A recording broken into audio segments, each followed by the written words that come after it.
a few short ones tonight, as I told Shoshana. I haven't read out loud in a long time. So this is from my first book, Love and Other Misunderstandings. I'm going to read most of them from here tonight. First one I'm going to do is called Broken. I was broken, not just my heart, but my soul, my very self. But now I work to mend, glue, and tape the pieces back together. No longer am I broken, but there are still a few cracks. And at times I feel as if one strong wind may send all the pieces scattering, crumbling into the dust, which was my beginning.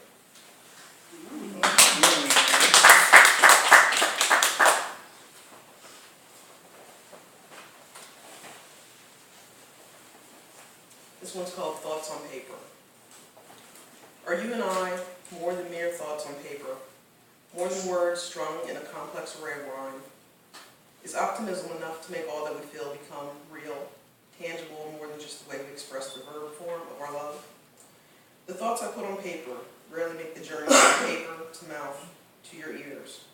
Phrases like, how sweet it would be to have you near, lose their meaning in the more nonchalant version that escapes my lips. I never could say anything just right. But my thoughts are all here on paper, exactly and as beautifully as I want to say them to you.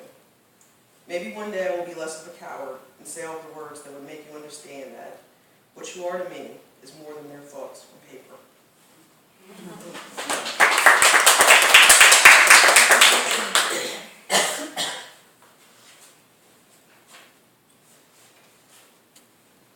This one's called Within These Walls.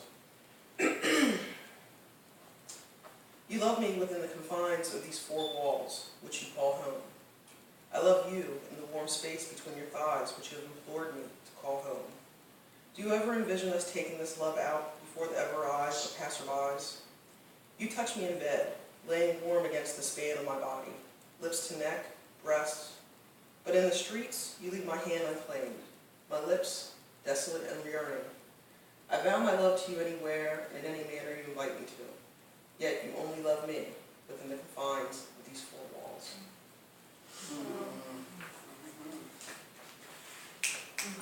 For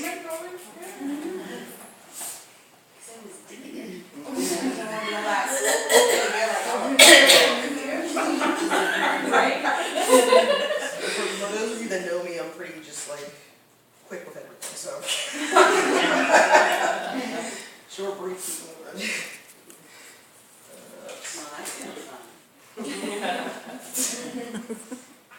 This one's called Misunderstandings, which really was the first poem I wrote for this collection, but I wanted to kind of wrap the book up with this poem. It's one of my favorites. So, you don't understand me. I don't understand you. The solution to the puzzle is always right in my view, but just out of my grasp. I admit that many times I am the one at fault for our misunderstandings. What I say is not always what I mean. What I mean is not always what I say. I don't always say what is in my heart. More often my thoughts flow from head to hand to pen.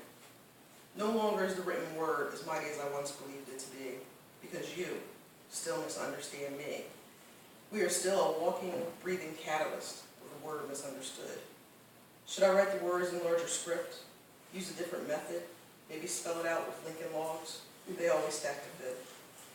Maybe one of the outrageous colors of Crayola, like torch red, sunset orange, or vivid violet? Would I be imprisoned if I set fire to kerosene-written words, leaving them to burn across the desert sands of your heart?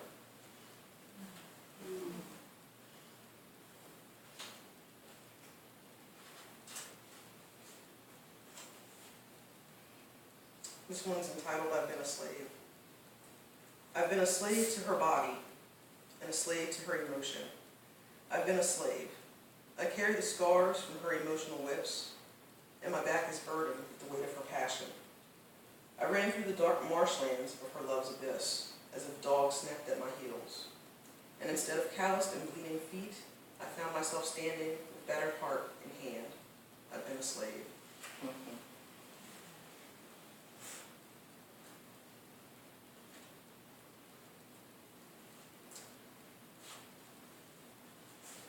Just a couple short ones here. Shorter than those. This one's called After Club. I didn't know when you walked out my door last night that you were also walking out of my life.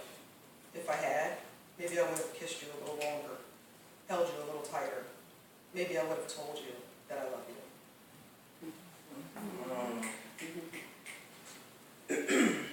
This one's untitled number 7. There are like 17. Actually, when I was doing the proof for this book, I had probably 10 untitled poems in it. And I was showing a couple of my coworkers. The one coworker just took the book and started typing stuff. She's like, "What are you doing?" It's like Stephen King, weird ending out of the titles. So, untitled 7. You're the only thing on my mind. When I am with you, I am here for you completely, solely. The earth keeps spinning, but I do not feel its rotation. You have become the focal point of my daily meditation. I love you, and you only, when I am with you.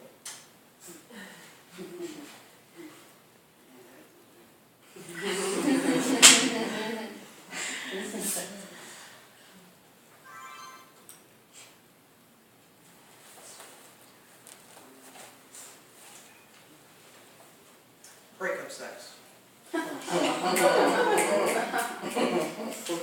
I've always hated breakup sex. You know what I'm talking about. That sex you have with the person you broke up with 3 weeks after the two of you have broken up. Trying to get back that feeling the two of you had just one more time. Or maybe just to get that last clinging bit of them out of your system. Then in the morning you hate yourself because the only thing you feel is empty and